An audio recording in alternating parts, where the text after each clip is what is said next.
रसिक हो नमस्कार. श्री विठ्ठलदेव आरळे या न्यासामार्फत आषाढी एकादशीच्या निमित्ताने नामाचा गजर हा भक्तिगीतांचा कार्यक्रम पुणे येथील उदयोन्मुख गायक संगीतज्ञ हिमांशू तांबे व त्यांचे सहकारी यांनी श्री विठ्ठल सेवा या स्वरूपामध्ये सादर केला.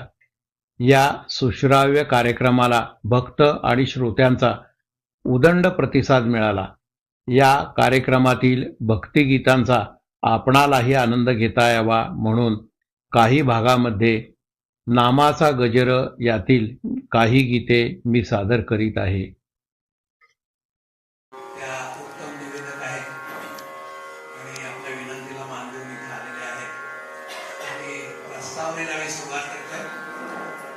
श्री विठ्ठलदेव न्यास हा आरळे इथला आहे. आरळे या गावी क्षीरसागर कुटुंबीय.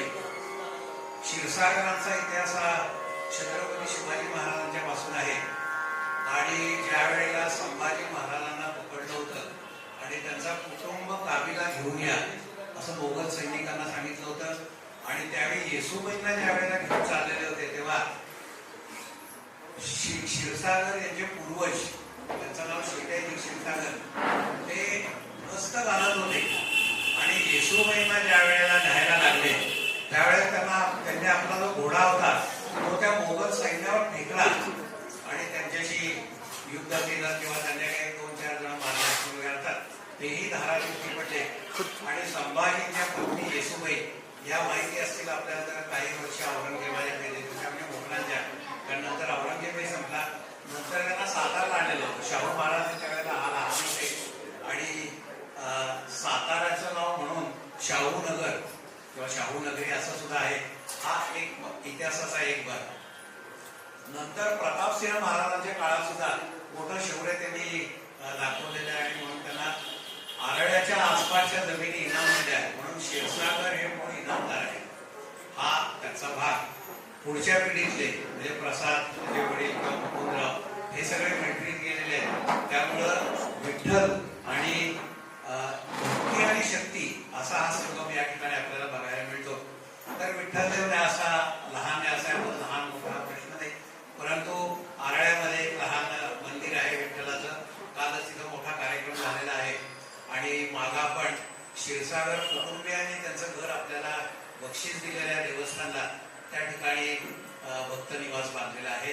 तर या ठिकाणी आषाढी कार्तिकी एकादशी यांच्या सेवा होतात, कीर्तन होतात, भजनं होतात आणि गायनाचे कार्यक्रम आपण घेतोय.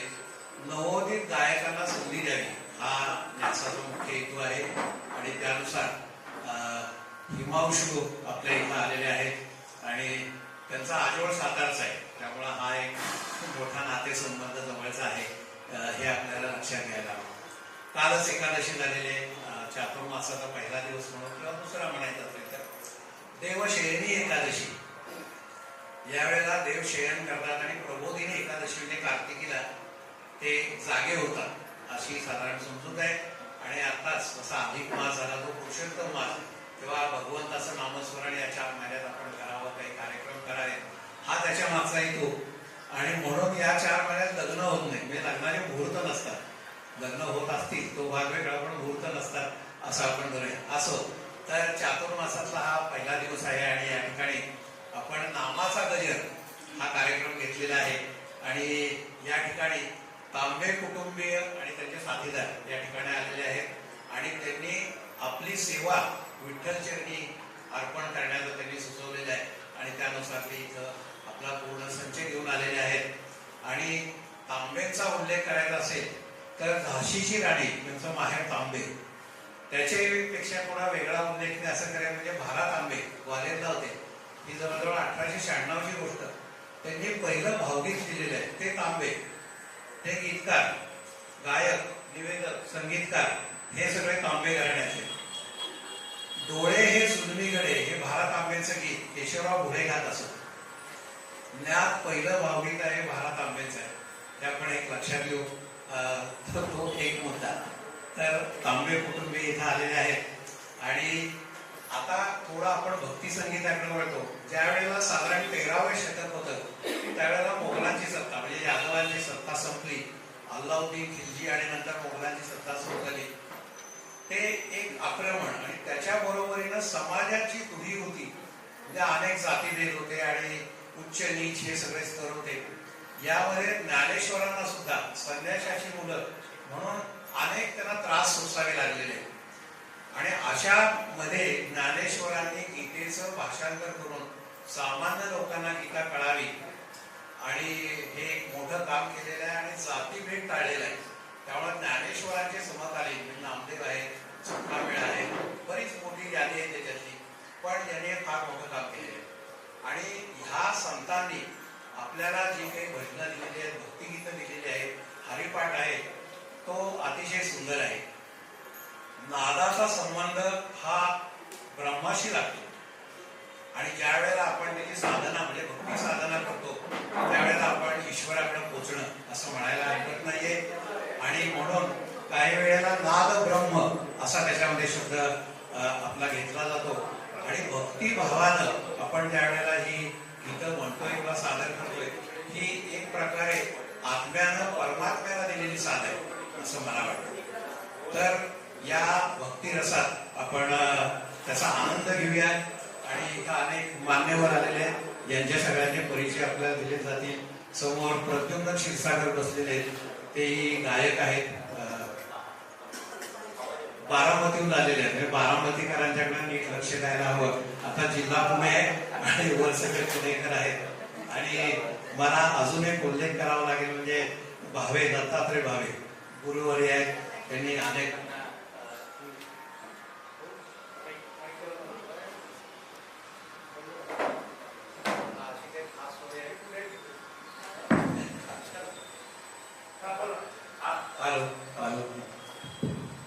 तर पी सावळाराम यांचं हे गीत आहे, घेऊनी पंगू आपल्या पाठी, आंधळ्याची होतो काठी, पायाखाली त्याच्यासाठी देवा अंतरी हृदया. पी सावळाराम, लता मंगेशकर, वसंत प्रभू. तर भावे फार मोठं काम करतात. त्यांनी कमी दृष्टी असलेल्या लोकांना तबला शिकवतात. आणि मला असं वाटतं की ज्या वेळेला निसर्ग एखादी गोष्ट काढून घेतो तेव्हा दुसरी त्याला भरभरून देत असतो. चित्रपट सृष्टीमध्ये ज्या वेळेला आपण बघितलं तर सोनी कोंडी ते सोनिक अंध होते, जैन आहेत ते अंध आहे दृष्टीहीन याच्याकडे. केसीडे म्हणजे मन्नाड्यांचे काका हे अंध होते. आता हे हिंदी चित्रपट सृष्टीचं जसं आलं तसं मराठी चित्रपट सृष्टीमध्ये बाळ मांडे चौथीत असताना त्याची दृष्टी गेली आणि त्यांना सांगितलं की तुम्ही अमुक एक ठिकाणी गायला जा तुम्ही. तर त्यांना हार्मोनियम आवडलं आणि त्याच्यावरती त्यांची बोटं बसली वगैरे. आणि माणिक वर्मांच्याकडून ते त्यामध्ये सुंदर गाणी गाऊन घेतलेले. तर हा जो एक मोठं कार्य आहे ते भावे करतात.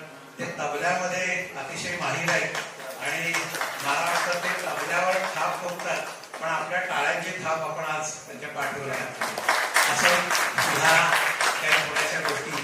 आणि आनंद वर भुवन याच्यामध्ये जसं रामदास स्वामींनी म्हटलेलं आहे, देव मस्तकी धरावा अवघा हल्ल कंडोळ करावा.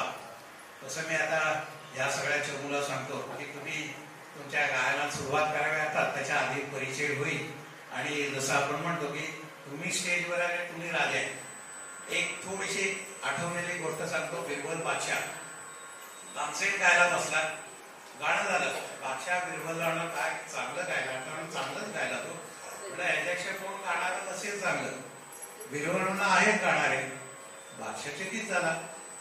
तो म्हणला कोण आहे? तो म्हणला उद्या सकाळी वेश बदलून या, म्हणजे साध्या वेशात या, मी तुम्हाला दाखवतो. आपल्याला एका देवळात जायचं. ते देवळात गेले आणि तिथं जो समोर भक्त होता त्याने अतिशय सुंदर गायलं की बादशाह म्हणला की अरे हो म्हणला हा खरंच चांगलं गातोय तानसेन पेक्षा सुद्धा. तेव्हा बिरबलानं सांगितलं की तानसेन बादशाहसाठी गातो, हा माणूस बादशाहच्या बादशाहसाठी गातो, म्हणून त्याचं गाणं सांगलंय. धन्यवाद. नामाचा गजर या भक्ती संगीताच्या सुश्राव्य कार्यक्रमातील प्रस्तावनेच्या या पहिल्या भागाला आपण येथे स्वल्पविराम देऊन पुढील दुसऱ्या भागाकडे वळूया.